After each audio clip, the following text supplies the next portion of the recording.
Hello friends, welcome back. അപ്പോൾ ഇന്ന് ഞാൻ വന്നിട്ടുള്ളത് ഒരു ചെമ്മീൻ റോസ്റ്റിൻ്റെ റെസിപ്പി ആയിട്ടാണ്.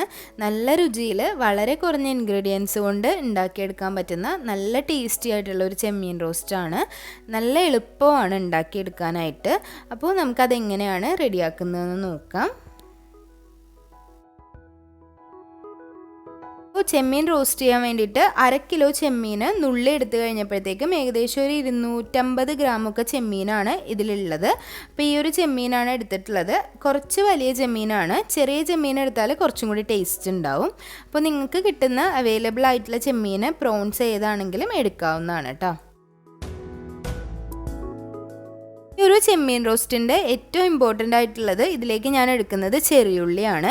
സവാള എടുക്കാം, കുഴപ്പമില്ല, പക്ഷെ എന്നാലും ഇതിലേക്ക് ടേസ്റ്റി ആയിട്ടുള്ളത് ചെറിയുള്ളി എടുക്കുന്നതാണ് കേട്ടോ. അപ്പോൾ ഏകദേശം ഒരു 40 ചെറിയുള്ളിയാണ് എടുത്തിട്ടുള്ളത്. കുറച്ച് മീഡിയം സൈസ് വലിയ ചെറിയുള്ളി തന്നെയാണ് എടുത്തിട്ടുള്ളത്. ഇനി ഇതിലേക്ക് ഒരു 2 തുടം വെളുത്തുള്ളിയും റെഡിയാക്കി വെച്ചിട്ടുണ്ട്. ചെറിയ വെളുത്തുള്ളിയാണ് എടുത്തിട്ടുള്ളത്. വലുതാണെന്നുണ്ടെങ്കിൽ ആ ഒരു തുടം വെളുത്തുള്ളി തന്നെ മതിയാവും.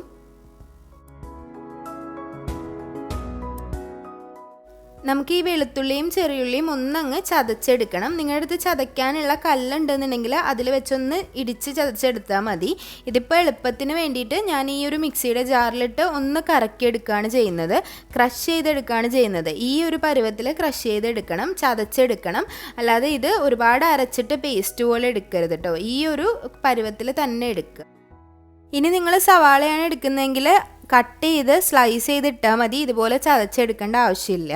സവാളയാണെങ്കിൽ പെട്ടെന്ന് തന്നെ അടിഞ്ഞു പോവും, അതുകൊണ്ടാണ് സ്ലൈസ് ചെയ്യാൻ പറയുന്നത്. അപ്പോൾ ഒരു പാൻ എടുക്കുക. അതിലേക്ക് 2 ടേബിൾ സ്പൂൺ അളവിൽ വെളിച്ചെണ്ണ ഒഴിച്ചു കൊടുത്തിട്ടുണ്ട്. ഇനി ഇതിലേക്ക് കുറച്ച് ഫ്രഷ് ആയിട്ടുള്ള കറിവേപ്പില ഇട്ട് കൊടുക്കണം.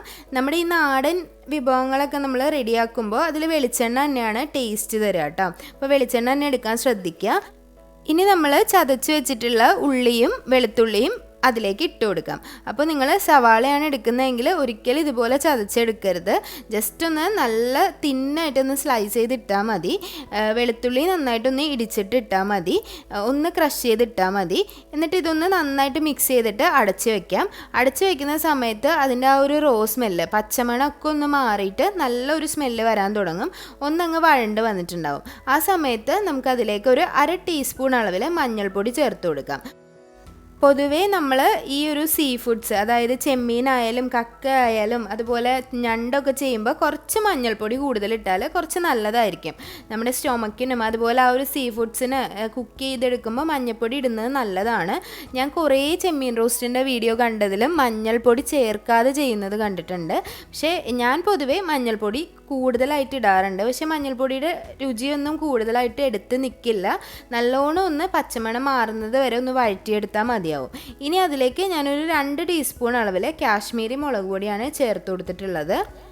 ഇതുകൂടി ചേർത്തിട്ട് നന്നായിട്ടൊന്ന് മിക്സ് ചെയ്തെടുക്കുക. അപ്പോൾ കാശ്മീരി മുളക് പൊടി തന്നെ ചേർക്കുന്നതാണ് നല്ലത്. നല്ലൊരു കളറ് കിട്ടും, ഒരുപാട് എരിവുണ്ടാവില്ല.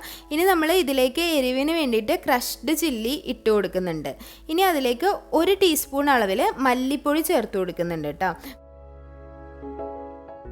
അപ്പോൾ പൊടികളൊക്കെ ചേർക്കുന്ന സമയത്ത് ഫ്ലെയിം ലോ ഫ്ലെയിം ആക്കി വെക്കുക. അതുപോലെ തന്നെ നല്ലപോലെ വഴറ്റി അതിൻ്റെ പച്ചമണമൊക്കെ മാറിയതിന് ശേഷം മാത്രം കുക്ക് ചെയ്തെടുക്കുക. അപ്പോൾ ഈ ഒരു നാടൻ റോസ്റ്റൊക്കെ ചെയ്യുന്ന സമയത്ത് ഇതുപോലെ ആ ഒരു പച്ച മണമുള്ളപ്പോഴാണ് അതിനൊരു ടേസ്റ്റ് കിട്ടാത്തത്.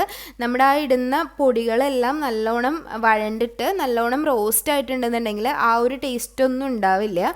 പ്രത്യേകിച്ച് നമ്മൾ ചെമ്മീൻ റോസ്റ്റൊക്കെ ചെയ്യുമ്പോൾ പൊടികളെല്ലാം നന്നായിട്ട് തന്നെ വഴറ്റിയെടുക്കണം. എന്നാൽ കരിഞ്ഞു പോവാതെ പൊടികളൊക്കെ നല്ലോണം വഴറ്റിയെടുക്കുക. ഇനി അതിലേക്ക് 1 ടീസ്പൂൺ അളവിൽ ക്രഷ്ഡ് ചില്ലി, ഇടിച്ച മുളക് ഇട്ട് കൊടുക്കുന്നുണ്ട്. എരിവിന് വേണ്ടിയിട്ടാണ്. അപ്പോൾ എരിവിനനുസരിച്ച് ഇടാവുന്നതാണ്. ഇനി നമുക്കതിലേക്ക് ഈ ഒരു ചെമ്മീൻ ഇട്ട് കൊടുക്കാം. ഒന്നുകിൽ ഈ ചെമ്മീൻ ഒന്ന് 2ആയിട്ട് മുറിച്ചിട്ട് ഇടാം, ഒരുപാട് വലുതാണെന്നുണ്ടെങ്കിൽ. അല്ലാന്നുണ്ടെങ്കിൽ ഇതുപോലെ തന്നെ ഇട്ടാൽ മതി. ഇനി നമുക്ക് ഈ ഒരു മസാലയിൽ കിടന്നിട്ട് ഈ ചെമ്മീൻ കുറച്ച് വെള്ളം ഒഴിച്ചിട്ടാണ് വേവിച്ചെടുക്കുന്നത്. അപ്പോൾ നല്ലപോലെ ഒന്ന് മിക്സ് ചെയ്തെടുക്കുക. ചെമ്മീൻ ഇതിലിട്ടതിന് ശേഷം ഒന്ന് മീഡിയം ഫ്ലെയിം ആക്കി വെക്കുക. അപ്പോഴേക്കും ആ ചെമ്മീനിലേക്ക് നല്ലോണം അത് മിക്സ് ആയിട്ടുണ്ടാവും. ഒന്ന് നല്ലപോലെ ചൂട് കയറിയതിന് ശേഷം അതിലേക്ക് ഒരു 1/2 കപ്പ് വെള്ളം ഒഴിച്ച് കൊടുക്കുക. നല്ലോണം ഒന്ന് തിളച്ച് വരുമ്പോൾ കുറച്ചുകൂടി വെള്ളം ഒഴിച്ചതിന് ശേഷം നമുക്ക് മീഡിയം ഫ്ലെയിമിൽ അടച്ച് വെച്ചിട്ടാണ് വേവിക്കേണ്ടത്. അപ്പോൾ മീഡിയം ഫ്ലെയിമിൽ കിടന്നിട്ട് ഈ ഒരു മസാലയിൽ കിടന്നിട്ട് ചെമ്മീൻ വേവുന്ന സമയത്ത് ആ ചെമ്മീൻ്റെ ഒരു വൈറ്റ് കളറൊക്കെ മാറി നല്ലൊരു റെഡ് കളറായിട്ടുണ്ടാവും ചെമ്മീൻ തന്നെ. ആവശ്യത്തിന് ആവശ്യത്തിനുള്ള ഉപ്പ് ചേർത്ത് കൊടുക്കുക. അതുപോലെ ഒരുപാട് ഹൈ ഫ്ലെയിമിലിട്ട് പെട്ടെന്ന് വറ്റിച്ചെടുക്കണ്ട, മീഡിയം ഫ്ലെയിമിലിട്ടിട്ട് നല്ലപോലെ വേവിച്ച് തന്നെ എടുക്കുക കേട്ടോ. അപ്പം നല്ലോണം വെള്ളമൊക്കെ വറ്റിച്ച് ഇതുപോലെ നല്ല റോസ്റ്റായിട്ട് എടുത്തിട്ടുണ്ട്. എളുപ്പത്തിൽ കുറച്ച് ഇൻഗ്രീഡിയൻസ് കൊണ്ട് ചെയ്യാൻ പറ്റുന്ന ഒരു റെസിപ്പിയാണ്. നല്ല ടേസ്റ്റാണ്. അപ്പോൾ ഒരു ചോറിനൊക്കെ ഈ ഒരു ചെമ്മീൻ റോസ്റ്റ് തന്നെ മതിയാവും. നല്ല രുചിയാണ് ചോറിൻ്റെ കൂടെ കഴിക്കാനായിട്ട്. അപ്പോൾ എല്ലാവരും ട്രൈ ചെയ്ത് നോക്കുക. അതുപോലെ തന്നെ സാധാരണ നമ്മൾ ചെമ്മീൻ പല രീതിയിൽ റോസ്റ്റ് ചെയ്യാറുണ്ട്. ഞാൻ ചെമ്മീൻ വേവിച്ചിട്ട് റോസ്റ്റ് ചെയ്യാറുണ്ട്, ഇതുപോലെ ചെയ്യാറുണ്ട്. അപ്പോൾ പലതരത്തിൽ ചെമ്മീൻ റോസ്റ്റ് ചെയ്യാറുണ്ട്. അപ്പോൾ അതിൻ്റെ റെസിപ്പീസൊക്കെ പിന്നീട് ഇടാം കേട്ടോ. അപ്പോൾ എല്ലാവർക്കും റെസിപ്പി ഇഷ്ടമായെന്ന് വിചാരിക്കുന്നു. റെസിപ്പീസൊക്കെ ഇഷ്ടമാവുന്നുണ്ടെങ്കിൽ ചാനൽ സബ്സ്ക്രൈബ് ചെയ്യാൻ മറക്കരുത്. അതോടൊപ്പമുള്ള ബെല്ലൈക്കൺ കൂടി പ്രസ് ചെയ്യണം. അതിൽ ഓൾ എന്നുള്ള ഓപ്ഷൻ തന്നെ പ്രസ് ചെയ്യണം കേട്ടോ. അതുപോലെ ഫീഡ്ബാക്സ് എല്ലാം കമൻറ്റ് ബോക്സിൽ അറിയിക്കണം. അപ്പോൾ ഇനിയും നല്ല നല്ല റെസിപ്പികളായിട്ട് വരുന്നത് വരേക്കും താങ്ക് യു.